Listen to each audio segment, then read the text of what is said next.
Yooyyaa harka fuunee akkam jirtanii hordoftoota kiyya jaalatamuudhaaf kabajamoo nageenya jaalalli waaqayyo lafaaf iddoo jirtanitti isiniif haa baay'atu. Araarri jaalalli gooftaa keenya eegumsi kadhannaan qulqulloota abboota duuka bu'oota sinfaana haa ta'u. Waaqayyoon biyya keenya Itoophiyaadhaaf nagaa nu haa buusu, jaalala nu haa buusu, tokkummaa nu haa buusu, jibba nu jidduudha haa balleessu, polotikaa nu jidduutti faca'ee dhiiga qulqullootaa seexanni gadhiifamee dhiiga qulqullootaa dhugullee nurraa haa ka'u. Waaqayyo araara nu haa godhu. Har'a shamarran gola madamii jirtan hunda keessaniifan viidiyoo kana hojjedhe. Obsaatii obsaan na caqasaa. Waan kana ni beektan jedhee yaada. Kana inkeeyyifa jedhama. Ijoolleen qorra sinii kenna wanti kun. Gizee qorraa, gizee ho'aa waqtii qabamu. Amma fakkeenyaaf yeroo inni amma qabbanaa'aa jira. Garuu waan isin gochuu qabdan akkaataan itti fayyadamicha isaa akkami? Tokkoffaa girgiddaa irraa inni qaba bakki cufamu bakki banamu. Lammaffaa immoo akkaataan itti fayyadama isaa maali? Yoo maal goone dogongora nutti fiduu danda'a, yoo maal goone lubbuu keenya oolchuu danda'a. Akkuma suuraa asirra argaa jirtan kanatti gubatee jechuudha. Tempereecharii qilleensa qorraa kennu yookiin inkeeyyifa jechuudhaan beekama. Biyya arabaa warra jirtanii beektanii afaan ingiliffaatiin tempereecharii jedhee beeka. Garuu gizee barannee waa'ee kanaati irratti digirii seentigireedii waa'ee qabbana kennan keessaa tempereecharii jechuudhaan beekama. Afaan Itoophiyaatiin maal akka jedhamu beeku. Itoophiyaa hin jira jedhee illee kan beeku hin jira. Garuu Itoophiyaa warri galtanii quba qabdan jirtu. Innaa beeta mangistii fa'aa keessa jira quba qabdu. Yoo jiraate warreen magaalaa Adaamaa keessa jirtanii hin galfanna. Adaamaan akka malee ho'iiti jedhani. Innaa asirratti maal jechuu barbaade?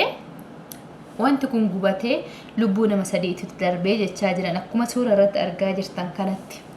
Lubbuun nama sadii darbuun waan xiqqaa miti. Lubbuun nama takkaa dubartuu nama marara. Kana dura yeroo wayii bakka rafnetti o'ee ufum inta balaashee gaafa achii fanadda'u mana kana guutuu angaagga'ee jecha. Garuu wanni faayidaa nutti uume wanni elektirikiin manaa mootomaatikiidha. Gaafa inni achii fanadda'u in cufe elektirikiin gixxin godhee mana guutuu taqoxaariin hin cufame. Wanni akkasii suni bareeda. Elektirikiin automaatikii irra jiru kan gizee hunda bakka tokko taqoxaariin cufu bareeda. Maaliif osoo yeroo sana hin cufu ta'ee achitti dhumanne ilaala.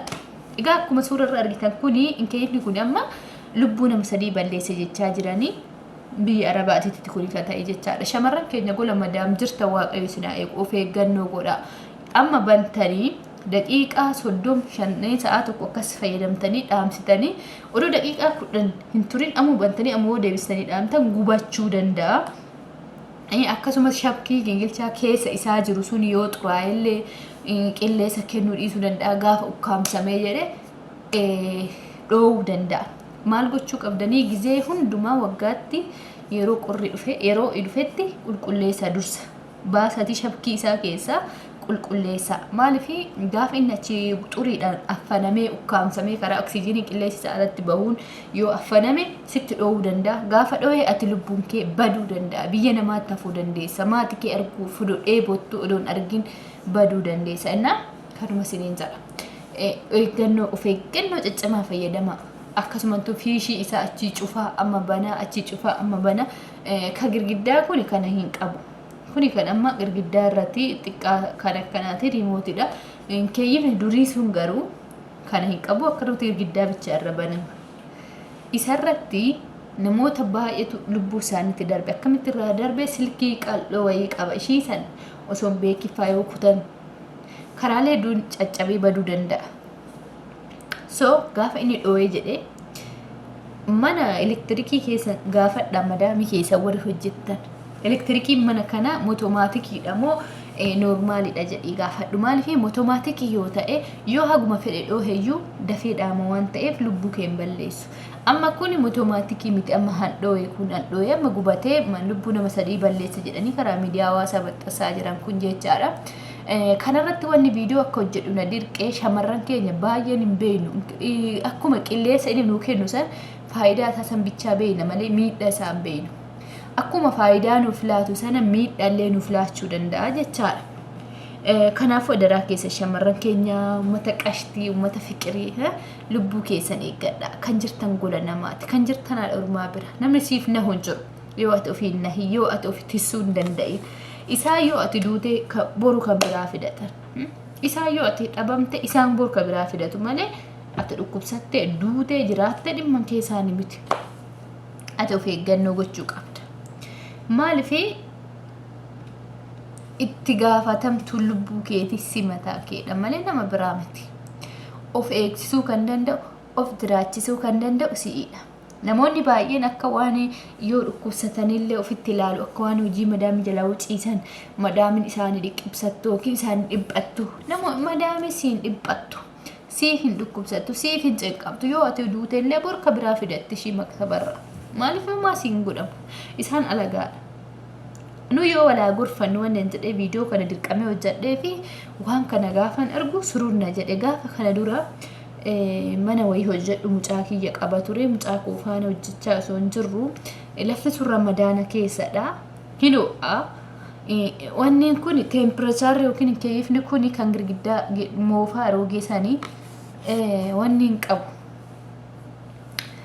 gaaziin qabu natti fakkaate gaaziin keessa yoo gubatillee in gubata laala kan waaqayyo mucaa koo naa oolche kananas naa oolche isaafaa galatu kaza gaafa sammaalan ta'e banee tanan mucaa raffisee shorbaa hojjechuu ramadaana gara kushiina deema kushiinaan kophaa gibbii keessa mana keessa ba'een ala dhaqa kushiinaa garuun keeyyifni kun laal hino'a xiqqoma haawaa wayii kenna malee qilleessa hin qabu hino'a ani immoo bakka wayittii sanitti dhimmi kun hojiidha muddamuu malee sanumaan natti fakkaanne baneetuman dhiisee barri gaddeebisee mucaa koo raffisee biraa deema kilaasii ijoollee rafiinaan jettaniitiin kana dura gaafa kilaasii ijoollee rafiinaan jettu daa'ima kiyya qabadhee kilaasii isaanii gaafa rafu isaan hin rafan laa haasa'aa bulu daa'imti rafuu didee ka'ee isaan bira dhaqa sossobee raffifadhee waan jedhe uggaan ani hoo rafee shibibi irribna jette sagalee jaraa dhaga'ee inni ka'ee deeme guyyaa tokkitti achi buleen guyyaa lammataa achitti deebi'ee rafne gorfuma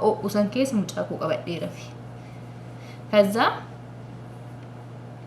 mucaa koo qabadhee rafee raffiseen ka'ee deemi shorbaa godhu dhaqa yoon gorfaan edaa'e mucaa irriba dhoowweera isun dafqetti ta'e hawwan sun qilleessa malee qabbanaan hin jiru mucaan ka'ee dhufte namiddii kushiinan jira inkeeyyifiin kushiina immoo hin qabbanaa ka'ee na bira dhufe ilaala mucaan keessatti jettee kaatee namaddii dhuftee wiilcharii irra teechisu jira fuudhee tan akka kushiina keessa deemee biddafaa waan qabanne jedhe achirra kaa'ee hidhee bilbila banee tanan bilbila tokko banee fi fuuldura godhee akkanatti kennee fi taa'a achumaan taa'ee rafe mucaan kun kursii irratti rafe jennaan akkanatti gadi ciibsee fi alga sirii akka sireetitti ciibsee fi wiilcharii kana raffisee istumarratti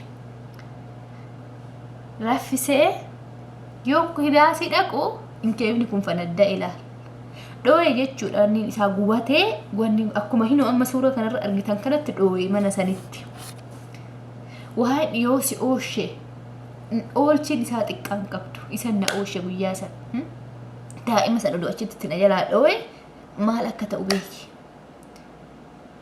anis garuu maalan ta'a daa'imni koollee bakka achitti na jalaa dhooye ani yeroo sanitti miira gola namaa keessatti miira akkamii akka taatu beeki daa'ima kee gola namaa keessatti dhabuu jechuun kabbaadidha yaadde garuu inkeefni suniin dhooye garuu manni mootomaatikiidha wanni biraan gubanne isuma bichaa gubate malee hin dhaame jechaadha mucaan komee waaqatu achii oofee fide na bira kushiina daa'ima waggaa tokkoo fi ji'a sadi'iiti ilaal ka'ee dhufe ofuma hin deema sirritti fiigu malee hin deema dhaabbatee deema ka'ee dhufe kushiinatti jechuudha kushiina gibbii keessa bakka an jirullee hin beeka xiqquma san ta'e ilmoon tun haadha ofii wallaaltu kaza ka'ee na bira dhufe gaafa inni na bira dhufe jennaan hoon akka sagalee manni gubate wayii natti dhahi beektaa hoon nyaata isaanii gara saalatti geessuuf mana keessa hoon ka'ee dhaquu gubate ilaalin keeyyifiin kun gubateera kan mucaa kiyya naa oolchite yaa rabbi galata kee jedhee namitti itti himee jennaani nan tolchisiisaa naan jette la nan tolchisiisaa naan jette anuyyuu egasii mucaa kiyya harkaa dhukkube mana sanitti bakka nan deeme achitti hin deebine jara san biratti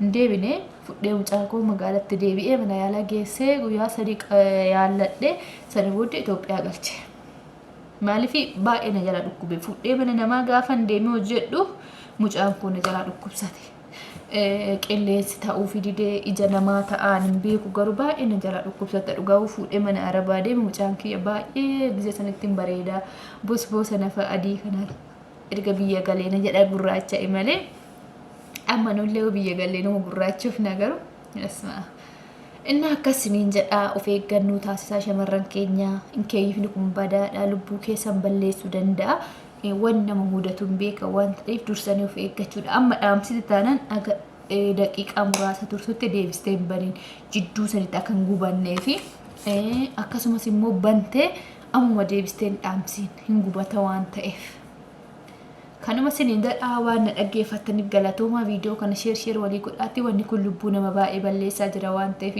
keessattuu shamarran gola madaamii baay'ee ijoollee Itoophiyaa kanarra baay'ee itti dhoo'ee nama hedduu lubbuu isaanii dhabne of eeggannoo taasisaa siniin jedha waan na dhaggeeffataniif galatooma viidiyoo kana sheer walii godhaatti wal qaqqabsiisa lubbuu nama tokko oolchuu waan guddaadha walitti sheer godhaa.